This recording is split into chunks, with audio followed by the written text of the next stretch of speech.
people, and listeners will know this, that are struggling with their mental health, that are feeling anxious or nervous or worried about things such that it's affecting how they're sleeping or how they're feeling a bit down, feeling a bit depressed, feeling lonely. And there are some of the reasons. But there's also a darker side to this as well, that some children and young people are kind of drawn into a world, an underworld, if you like, where they may be preyed upon by predators who may get children, young people involved in trafficking, taking drugs to different parts of the UK, being exploited, criminally exploited, being sexually exploited as well.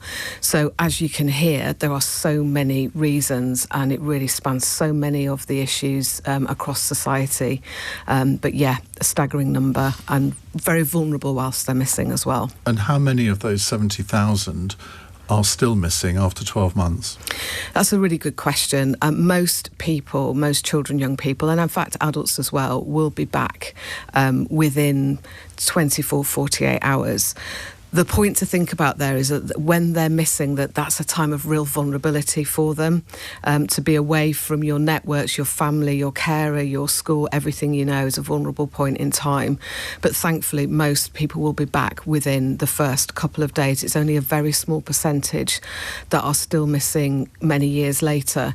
But, you know, as I sit here tonight, I think about Andrew Gosden, who went missing from Doncaster when he was 14 many years ago, and is still missing. And his image was captured on CCTV as he arrived at King's Cross station. And he, as you said in your intro, just vanished, just disappeared. Yeah.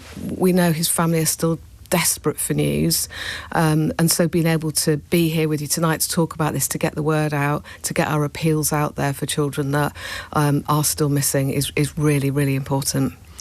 And so, I mean, sorry to keep going back to the statistic, but of those 70,000, I mean, roughly how many would you expect never to be seen again, for whatever reason?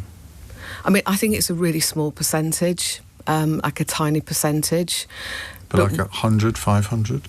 In terms of percentages, we'd say probably less than 1% that would still be missing after a year. And is that because you have people that can help the families trace them? And I mean, maybe Helen will go into that with you, because I mean, we need to learn more about what your charity does. Yes, so our organisation supports families and young people and adults while they're away, and we support the police to as they search for the person. So we don't provide search function. You know, that is really down to the police to look for vulnerable people, and they do an amazing job at it, and they are very, very busy with missing investigations. It's a big percentage of police work. So in that time, we're providing our helpline services, making sure we're there as a lifeline really while that search happens. But if you're not tracing people, what do you actually do? We provide both practical and emotional support, both to the person who's away, the person who's thinking about leaving, but also those families and carers who are waiting. And our responsibility there is to hold that person's hand during that difficult time. So the person who's away needs support to get back to safety. They might need to help to pass messages, to access statutory services such as social care provision, or to speak to the police. So we can do a throughway call with police officers and help them to be reunited. We can get them emergency help if they're unwell, or if they've, ended up in a really unsafe situation. And during that time, those families and carers are often trying to do their own publicity. They'll often be out searching themselves. So we talk to them about what that feels, how to keep that safe, what does safety planning look like to make sure that they're not putting themselves in unsafe situations, and that they're working with the police to get the best result, to quickly resolve that solution. So you can essentially help the families search by, do you have pages on your website where there's each case sort of detailed of who the person is? That's the sort of thing. So we I've seen tweets that you do, and I have to retweet them. Yes, thank you. So yes, we on our website we have all the appeals that the police are looking for, where they would like our help for publicity. We also have a briefing network where we send out the information about the missing person to places where they may be. So soup runs if they're in the homeless community, churches, places like that where they might access somewhere safe or warm to stay.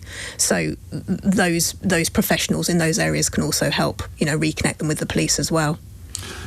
So do you also act almost as a post box. Like if, for example, a child has run away for whatever reason, and they are tracked down by the police, but they tell the police that they don't want to be in contact again with the family that they've fled from, as I say, for whatever reason. Can you act as a sort of mediator there?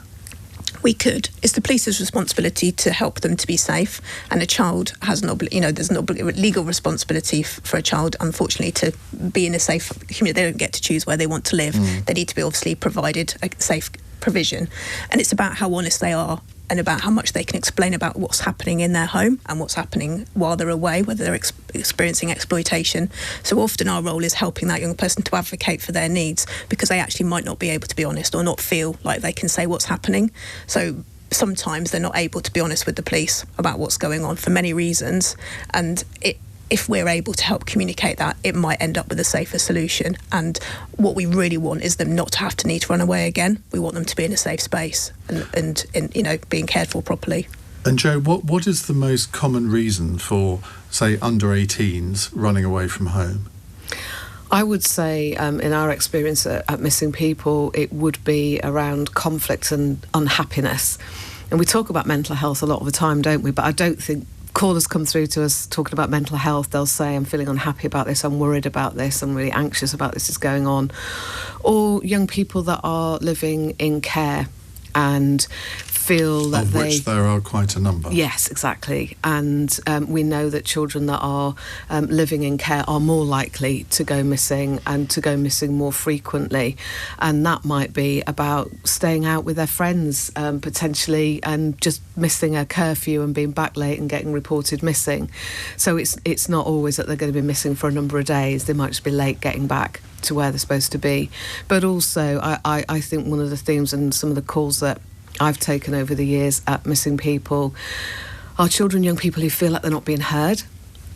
So I think we all do it as adults and parents, and we get stuck in with advice and our ideas about what's right for them. But when we speak to young people, we're there for them, and it's their call, and we don't judge. We don't sit in judgment. We don't tell them what to do. We help them talk it through, and often they know how they want to resolve that themselves. And then, as Helen says, we'll support them to maybe put a call through to a family and to say, if they come home tonight, are they going to be in trouble? So we speak to children who carry a lot of fear. What's going to happen when I go back to my care home? Am I in big bother here? What's going to happen to me? Am I going to get taken away? And so we can help in those conversations, but it's their call. We're in their corner. We're there for them. So it's a very different sort of call than you would have, or conversation you would have with a teacher or a parent or an adult. Just coming through to us is a really safe space for that young person. We know that the majority of sexual abuse occurs in the home. And presumably quite a few of these cases will have, even if the child won't want to talk about it initially.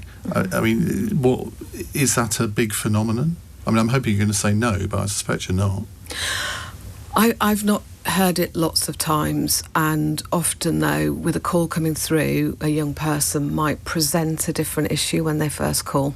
So they'll tell you that they're upset about something, and our team are trained to explore that further and to say what else might be going on here, not take it at face value, because my word, confiding that in someone is putting your trust in an organisation at that point. And Helen, you've taken plenty of calls over the years on the helpline as well, to know that sometimes you do know that something very seriously wrong, and our job is to listen to that really carefully and to try and get them help. And that might be through social services, if there's an allegation of abuse from somebody at home, somebody at school, somebody in the care system, and we certainly take those calls, don't we? We do, and I think that because our lines are anonymous, we're not tracing calls, and we make that really clear. That young person has got space and time, and it might be a number of contacts, a number of SMSs, a number of phone calls before they can be really honest about what's happening, because it's really hard to say that somebody that you love is doing something to you. And so I'm recognising the consequences. So we'll have people questioning, what will happen if I say this? What would happen if I talked about that? would I get taken away? What would happen to my sister? So these questions allow that person to explore the reality for them before they decide to take action. And the privilege that we have is being able to say, we can't take this control away from you. So you would never put down the phone and then immediately call the police or social service and say, look, there's a real problem here? We can't, in as much as we don't know who they are, and we don't know where they are. We can't trace that contact. And so we work to a high threshold of safeguarding. So you don't take their numbers, so you can't then phone them back? No. And so they know that. We're really clear about that, and they know that they can call again, they can contact us again, and we're always there. So we're really clear about that and about how that's an important tool that they have in their decision making and in deciding what's next for them. We're a helpline, which means typically people have called for help. And so we work really strongly on that. There's a reason you've called, and there's a reason that you want to talk to us about what's happening. Where can we go with that? And that's really, it's a privilege to be able to allow them to take control of that. And how many calls on an average day do you get? It really varies, and obviously we're multi-channel, so we see a lot of contact from young people via chat, via SMS, less typically calls. Calls is becoming less fashionable, particularly with young people. So Please tell me you don't have an AI chatbot. It's not an AI chatbot. Thank We do have a chatbot, and we do have a chatbot that signals to our chat service, which are humans. So it's really important for us that we take those first couple of basically information to start that conversation off. In an average week then, how many contacts, not just calls, how many contacts would you have from people who are seeking help? Good question. So over a year we'll speak to about 5,000 children. I'm not very good at maths to be able to break that down for you. Same again. Can ruffle through my papers for stats. I would have thought it would be much more. Given that we're talking about children up to the age of 18 and then 18 to infinity. Yeah. So it's you're quite. I mean, all I'm getting at is this is not one of those helpline services where you might get a couple of calls a day. This is full on. Yeah, it's full on, and part of the launch that we'll do in 2026, early on with the support of the Independent, is the Safe Call service. Stop that, because we're going to talk about that after the break. Perfect. 17 minutes past 8. LBC.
Iain Dale on LBC.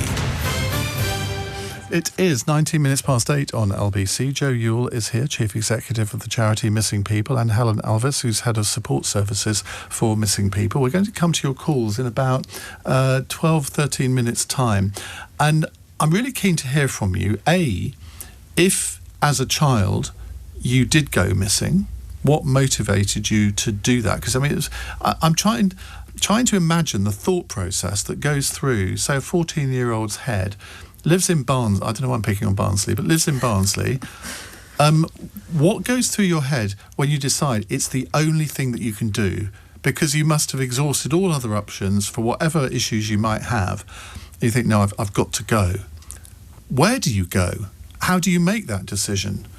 And if you're a parent of a child that's gone missing, I mean, the pain certainly in the first few hours, and I mean, okay, the statistics show that most come back within 24 to 48 hours, but the pain and anguish that you must have gone through, or maybe you are going through at the moment, we'd love to hear from you. 0345 6060 973. And this is the kind of subject where I can assure you that if you think, oh, no one's interested in my story, they really are, because your experience will inform other people, and other people can learn from it, and other people will think, oh, so it's not just me then. This has happened to others.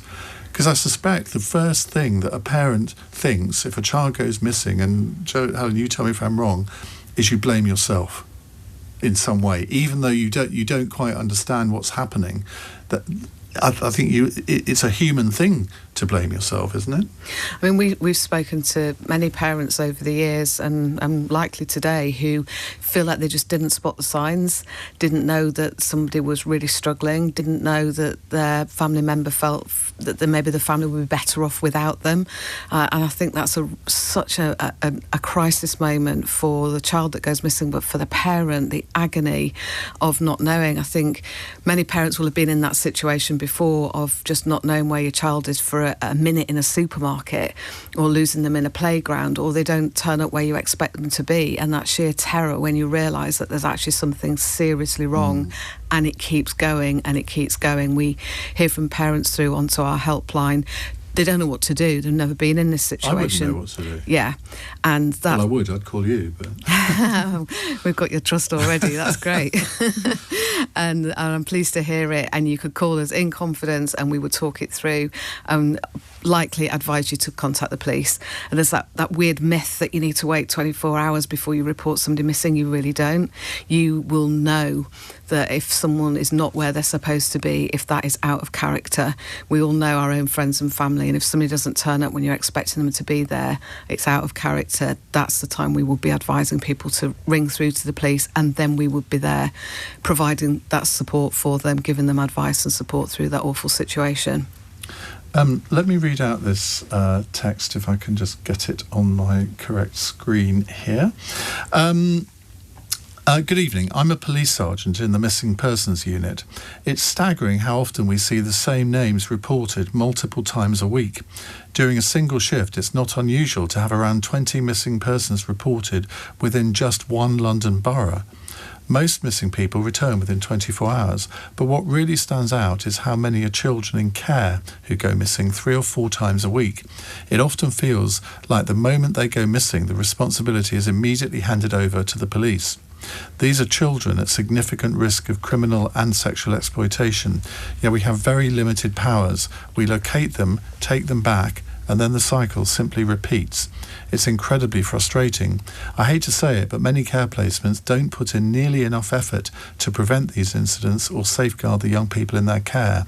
There needs to be far greater accountability from the placements that are supposed to be protecting them. Is that something you hear? You're nodding your head, Helen. That's a fabulous insight, and I think a really helpful one. And so, yeah, thank you for that contributor. I think absolutely, and we speak with police teams across the country who are working on missing investigations all the time and are doing a huge, an amazing job trying to support young people and taking them back to safety, finding them, returning them, as that really clearly explained. But the reality is what does that care placement look like, and why is that child not able to stay there? And actually the care placement is often fine. It'll be other things, as Joe's already explained, that's causing that, the challenges for that young person, be that there's exploitation happening, be whatever else is going on that's causing unhappiness, that's not allowing that child to stay in a safe place.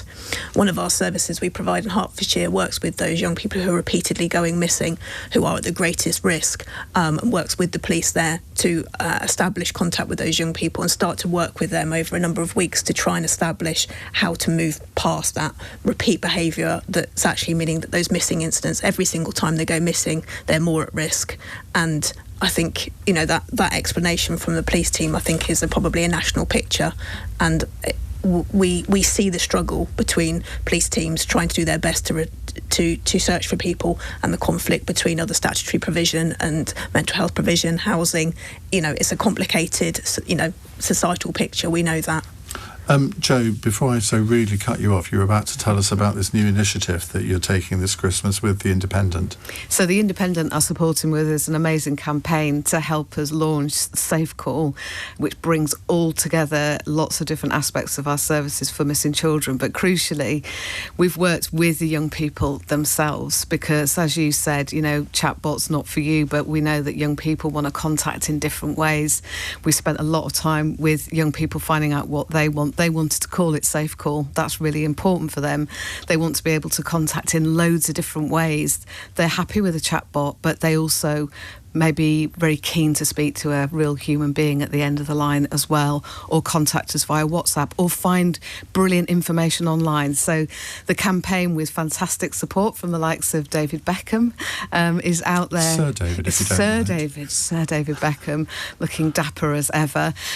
Just getting the word out there. And we're really thankful for everybody backing the campaign, because nobody can imagine the pain of a child being missing, but also being that missing child yourself. We know they want to contact in loads of different ways, and we're really proud to be doing this campaign with The Independent, who are being incredible, and members of the public, readers, donating to help us raise £165,000, which is a heck of a lot of money, and we're doing really well so far.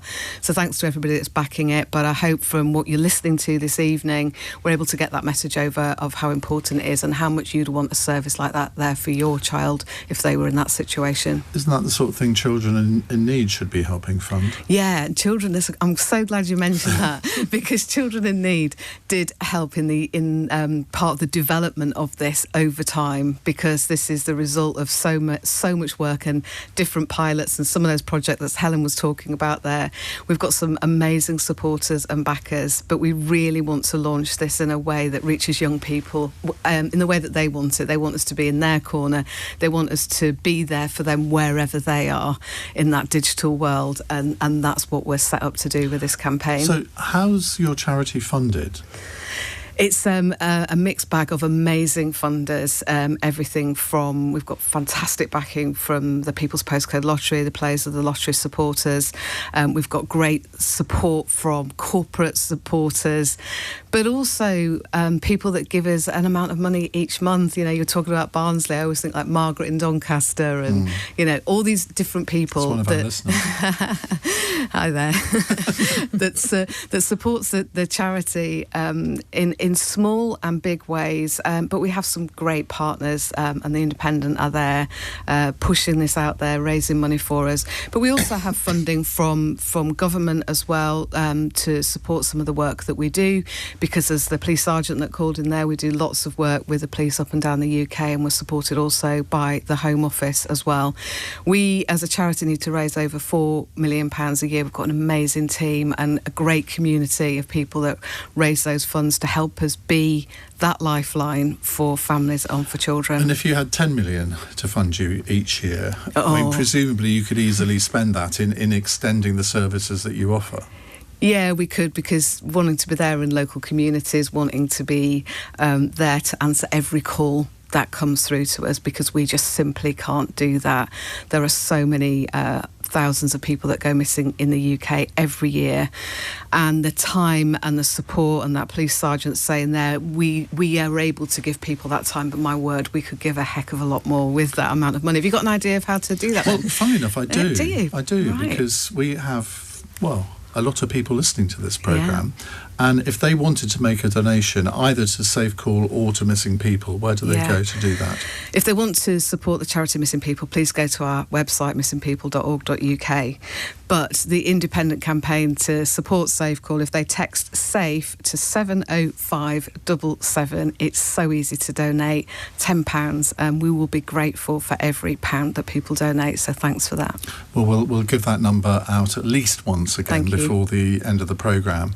And I just think there could not be a better cause than this, because I mean, there's that trite phrase, just think of the children. But I mean, there can be no children more vulnerable than those who, for whatever reason, are on the run from whatever. It doesn't really matter what it is. No.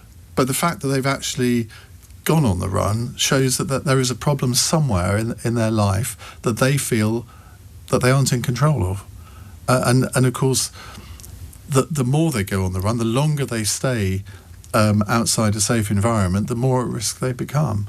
And can you, just before we go to the news, Helen, can you just give me, I don't know if there is such a thing as a sort of typical case study, but maybe somebody that you've spoken to on the phone in the last month or two, obviously without identifying them, but the kind of challenges that someone who runs away from home faces. We've been working with a young person who's 15 this last week. They've been contacted us 2 or 3 times over a couple of days, and they first contacted us having gone missing from hospital. So they've been admitted to hospital after trying to end their life, and we're receiving medical treatment. And of course, obviously, because of mental health assessments, they're being assessed, and they tell us that they are being considered to be sectioned. At 15, that's obviously incredibly terrifying and confusing. And they're telling us that, but they're also saying, I've left. And so they've left without all of their things, they've just left. And so for us, it's about talking about being warm, being safe, obviously what medical treatment they were receiving, how well are they. The decision on that occasion was, could we pass a message to Dad? We can, absolutely. So that's a mechanism that we have, that is just one step in trying to help that young person to take an action that feels helpful to them, take a little bit of control back. We've spoken to them over a number of days. They're back in hospital. They're not particularly happy about the treatment they're receiving, and we're listening. And being that trusted adult is a really key thing in that mix of other people who are making decisions on their behalf, and obviously the pressures and the stresses they're feeling around their family. We can be that very neutral, non-judgmental, as Jo was saying, safe person who's just there to listen and support them. If you're an adult woman and you're escaping domestic violence, you can go to a women's refuge. What happens to a 14-year-old girl who's on the run for whatever reason? How do they stay somewhere safe at night? Exactly. There isn't that refuge provision for young people, of course, but there is, police protection. There is emergency provision. There is a route through to emergency social care provision for children who are unsafe to go back to a place of unsafety. And absolutely, but that's about clear communication. And so that young person has to be able to communicate what's going on. And that's often the challenge, is really being able to articulate that or being honest. And if there is crime involved, and if they are if in some way being exploited to commit crime, it's very difficult to be fully honest about that, because you don't know the ramifications of being honest about what's going on for you. So if you're carrying drugs, what does that really look like when the police pick you up? Can police really help you around your vulnerability, or are they going to be looking to what's been going on and what you've been doing? So us helping to unpick that is part of our job.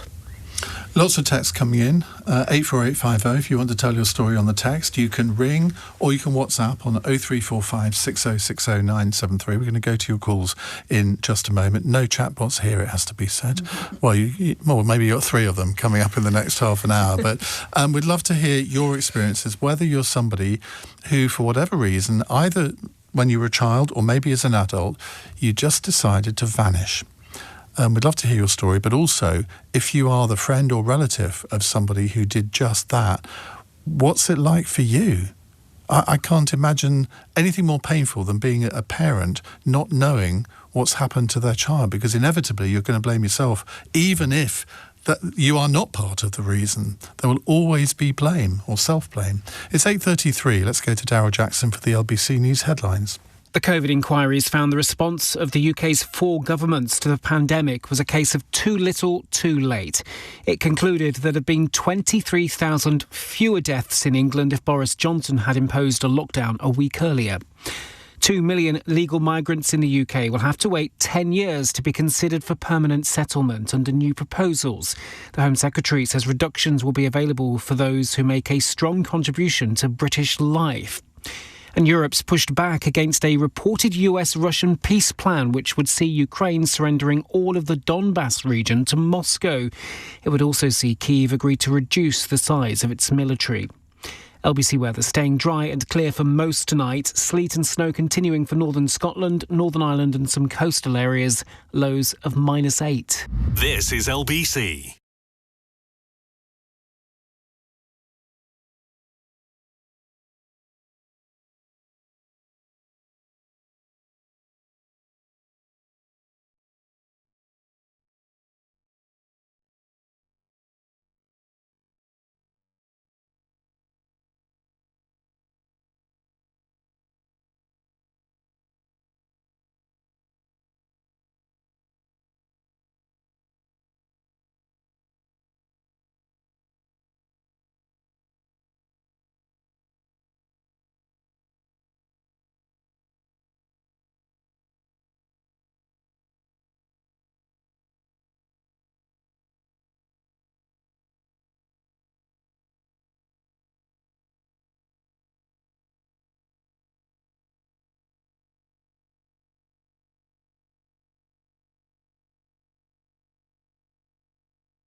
Iain Dale on LBC. Text 84850.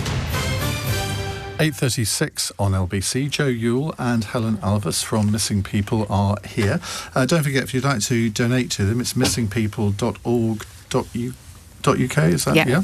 .uk. And or you can donate to SafeCall by texting 70577 and text the word SAFE, and that'll cost you £10.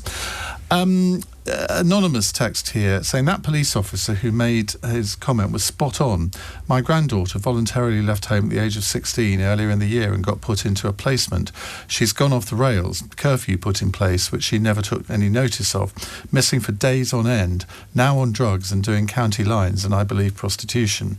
Police are involved in trying to find her. She returns back to the placement and then disappears again for days on end.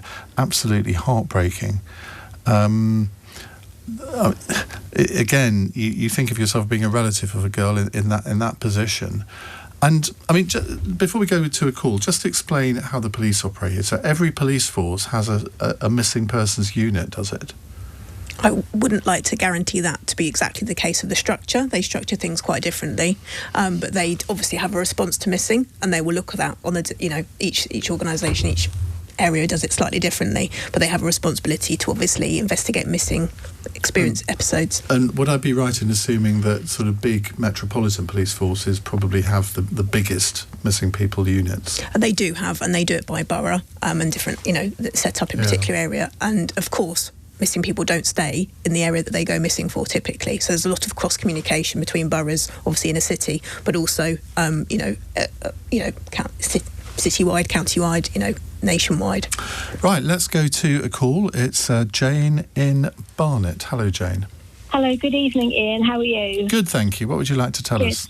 Good. Thank you for airing this topic this evening, and thank you to your panel members. I've got quite extensive experience of working with vulnerable children, young people and young people in care. Not at the moment, but I have got extensive experience of that. And I'm also sort of like a mutual aid admin of various community groups, so I kind of like hear about these things all the time.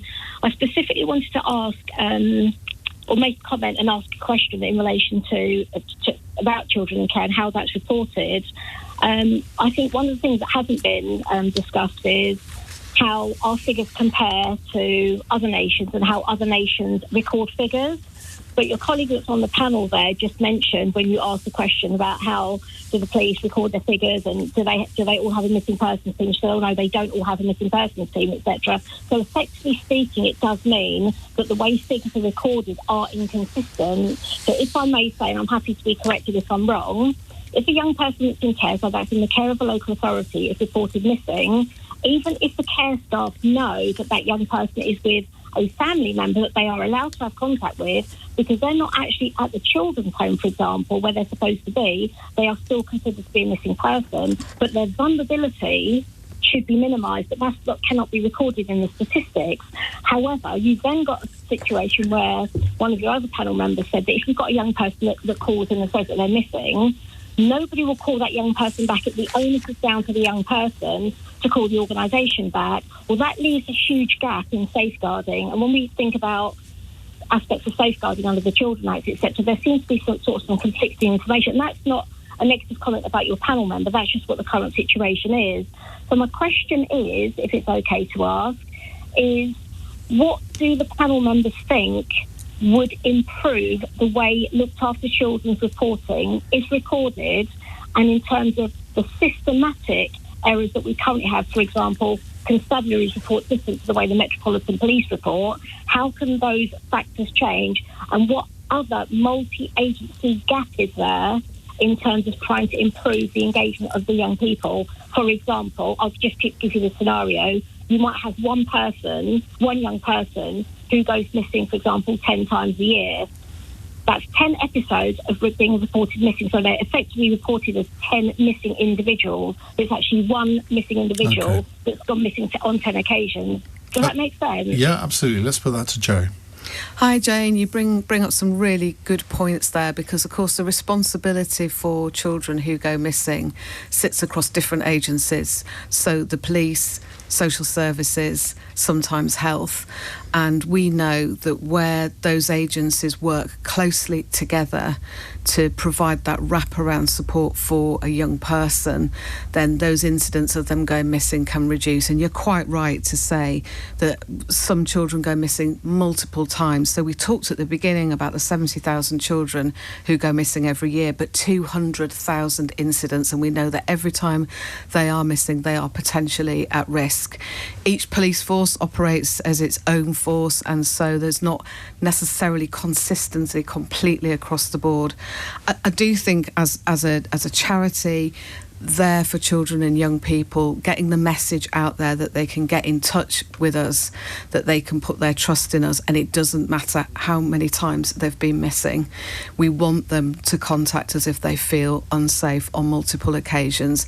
And as a charity, we do work with agencies to try and help protocols to work through those very issues that you talk about there, Jane.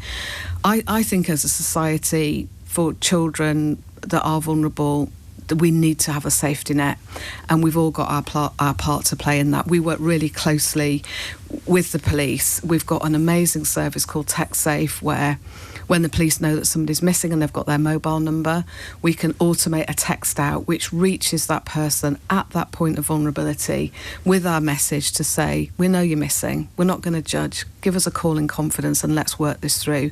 Because for every statistic, there's a child with their own story, and we know that people don't go missing for fun. It's a crisis situation. So are you saying the police pass you that number, or the family do? Well, with agreement, the police can give us a number. It sort of works in the back. We don't have the number in front of us, but we've got a system. We can automate a text out to the missing person, and then they can contact us. And often that's a way that we can help. So Jade, who's a young person who went missing 50 times when she was younger, and she is now an ambassador for the charity. She responded to a text that we sent through to her, put her trust in us, and thanks Jade for putting the trust in us, and now for being a champion for other children in that situation, because she knows how it feels. Hard to understand somebody going missing that many times, but it was a pattern. She was desperate, and now she's doing really well. Do you have people who are answering the phones who themselves have gone missing in their past? We've got a team of people that have got so many different life experiences, and some of those people have got experience from many different angles around some of the issues that are affected by missing, but also missing themselves. And it doesn't take many calls to speak to somebody that's missing to be so empathetic into that world. So the whole team have got that kind of deep understanding. But yeah, some people do, and we're really proud that they are there and able to support other people. Jane, great call. Thank you very much. Let's move on to Mary, who is a first-time caller in Hamilton. Hello, Mary. Hello there. Hi, what would you like to say? What I'd like to mention and make a significant point is the age of the child. They say children in general, I mean, how young? There are children of 9 years of age that run, and they cannot go to adults. They are too shy or embarrassed to speak about whatever is going on. And maybe adults that are abusing them, etc.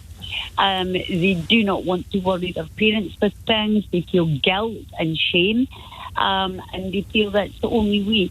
And I think they repeat the running away because they develop a family with the others that are running away from their particulars, and therefore bond and form an extended family, if you like. And that's maybe why they're maybe introduced to all the drugs as well, which makes them repeatedly want to go back to that family that no one understands them, or so they think.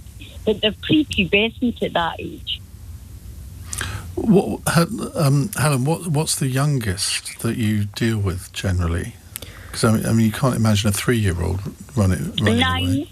Nine, primary school. 9 years old, 10-year-olds, primary school. Yes.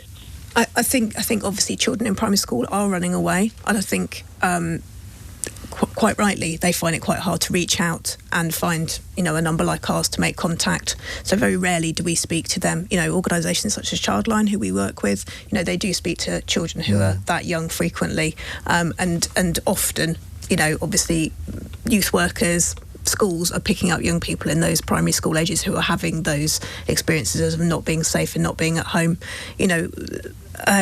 60% of all missing incidents are children aged 12 to 17. We know really young children are not at home and not safe. So we do speak to young people who really are that young. Typically between that kind of 12 and 17-year-old age is quite common.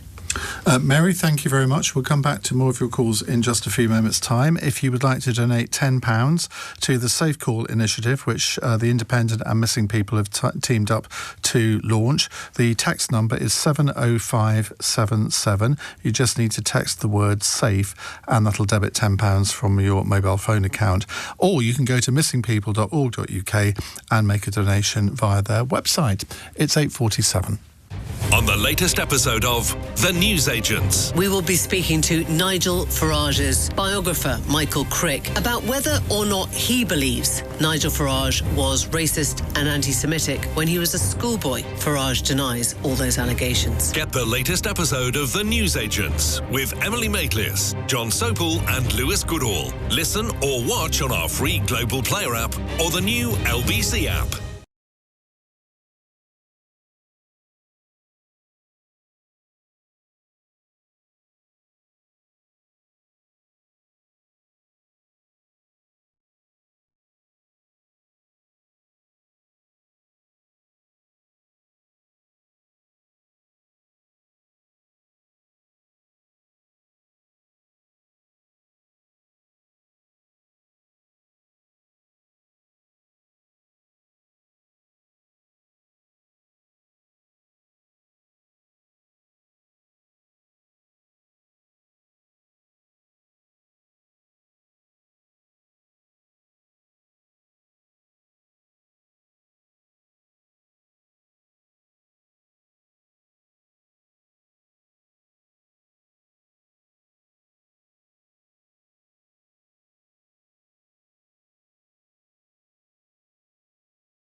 Iain Dale on LBC. 8:49 on LBC. Diane says, I ran away from a boarding school. I doubt my parents were told. It's always good to use full stops in your text, Diane. I was found in a shop and I had intentions of getting on a train to go home. I got lines on my return. See, that's the thing I think is quite interesting, because a lot of people will fear punishment because they know that, or in their minds, particularly I guess the younger children, will think, oh, I'm going to be punished for doing this, and that will delay their return. Am I right? Yeah, and we speak to young people who really need help just to get, as Joe spoke earlier about it, get that reassurance that actually home's okay. And so we'll speak to people who just say, please tell them just to come home. They're not in any trouble. We just want them back. And I think that's the clearest message you can get, to know that you're loved and that you're wanted back, and that whatever that big blow up that made you leave home, whatever the difficulty is, can be fixed. Right, let's go to Gordon in Totnes. Hello, Gordon. Good evening, Iain, and thank you for your wonderful guests. I think they're amazing. And I want to say to you that the investment in the work that they're doing has the potential for enormous good, not just for the immediate generation, for the ones that follow on after as well, if they can help to get this right. as an ex-foster carer, I just wanted to let you know that the advice that we were given by social services at the time that we had troubled children was that if they were intent on leaving our home, even on a dark, miserable, cold, late evening, was that we were able to stand in front of our front door momentarily, but we could not legally stop them from leaving the house if that was what they were intending to do. And I know your guests have spoken about the wish for the youngsters to have a sense of control. And some of these children have such a sense of rage because of what they've been through that they often find themselves in a position where they just don't have control and they just want to burst out and get away from wherever they are. And it's a rather curious situation that those of us who put ourselves in a role where we wish to love and care for the children find that actually we are legally not supposed to prevent them from going into harm's way. And I just wanted to put this even across. Though they're children. Absolutely right. I mean, the biggest instance I had of this was with a 9-year-old lad. So that goes back to your previous caller. And he was absolutely beside himself with rage. And, I mean, frankly, I just stood there and took the kicking and the punching and all the rest of it because I could not, in my own conscience, allow him to go out to harm's way. And eventually the rage abated and life continued. But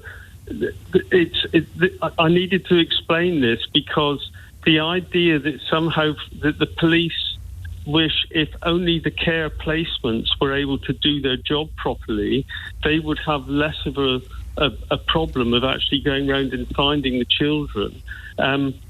They're quite right to identify that as a key issue, but it needs a whole systems analysis to try to find a way to provide care and security for the children in their most vulnerable state so that they can be held secure and not actually put themselves in harm's way. OK, let's put that to Joe and Helen.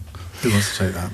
Gordon, thanks for your kind words and thanks for the work you've done as well. And I think that's, where organisations like ours can work in partnership because we can't lock our kids up, can we? And there's something about human beings that when times are tough and when we're in turmoil that we want to get away from that feeling and I think that's often what drives people away in tough moments. And I always remember the quote from a child psychologist who says sometimes it's a joy to be hidden but it's a disaster never to be found.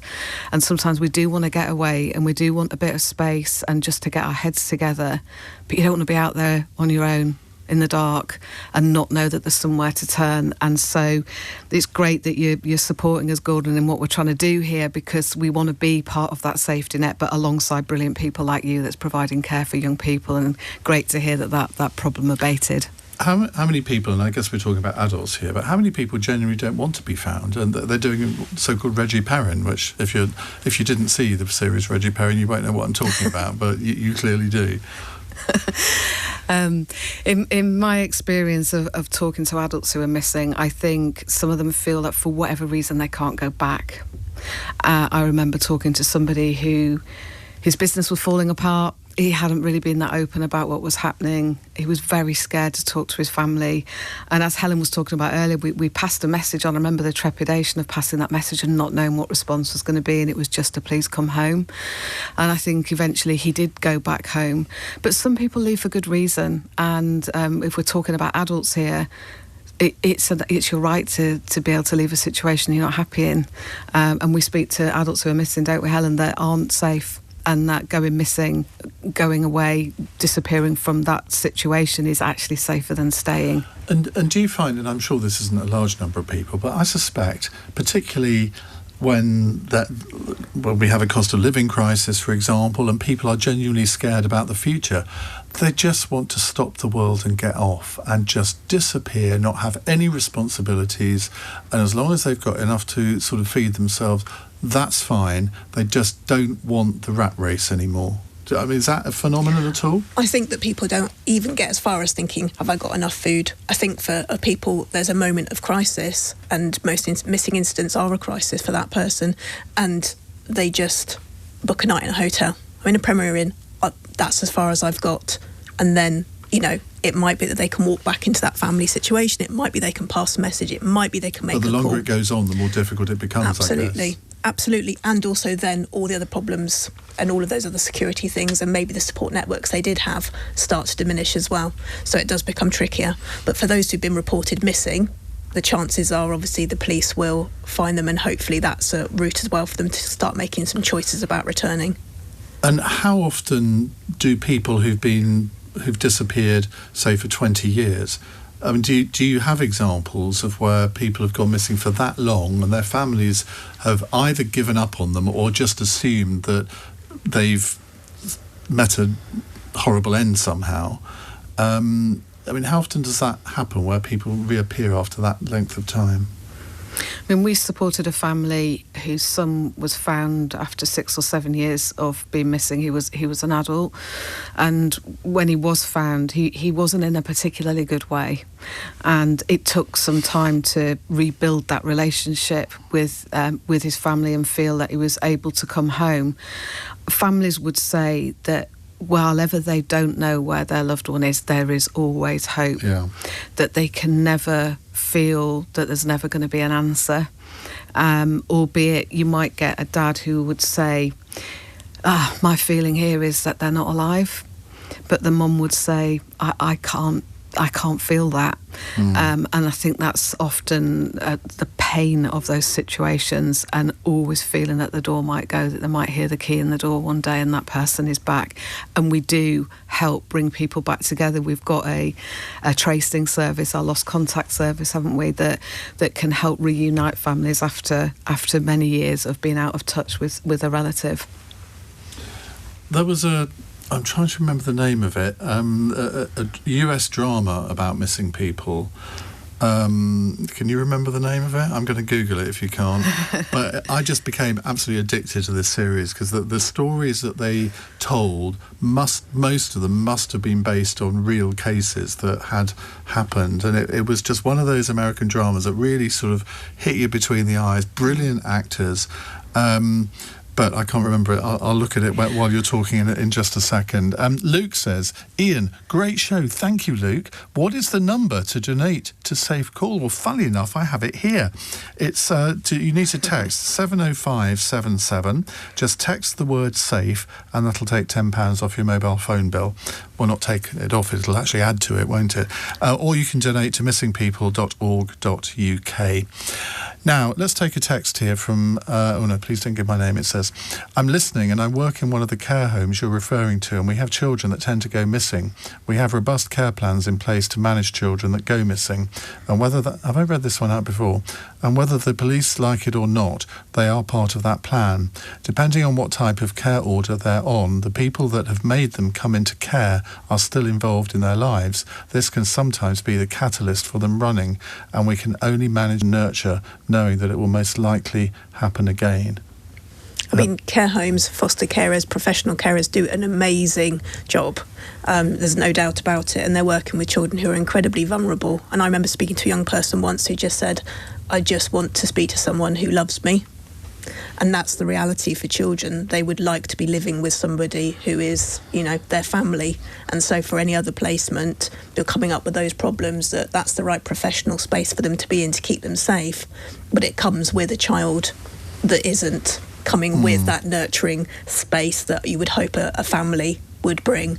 And so those carers are walking into a difficult situation straight away with a child who's, that's not their preferred place to be, and it comes with all the complications Caller describes. Without a Trace was the series I was talking about. Okay. Absolutely brilliant. And what was good about it was sometimes they had a happy ending, and sometimes it was tragic, and you never knew which one was going to be. And it's on one of the sort of minor channels at the moment, so if you're interested in this subject, do look it up. And I really hope that, I don't know whether you're frustrated that you don't get enough media coverage for this phenomenon, but I wish you all the luck in the world. I hope a lot of our listeners have donated to you over the course of the hour, and we will have you back again very, very soon. Jo, Helen, thank you very much indeed. Thanks so much. Now, coming up in the next hour, I want to talk about jury trials, because it's part of our constitutional right that if we want to have a jury trial, we can have a jury trial. There's all sorts of different feelings about whether jury trials are fair, about the competence of juries, but to be tried by basically people like you is one of our constitutional rights. Now, the government are threatening to, well, not threatening, they're saying they are going to take away that right in certain circumstances, partly because our court system has become so clogged up, and they think that this will mean that more cases can be heard more quickly. Do you worry that this is yet another one of our liberties being taken away from us, or is your experience of jury trials not exactly a positive one? On your radio, on the LBC app, and Play LBC. leading Britain's conversation. This is LBC.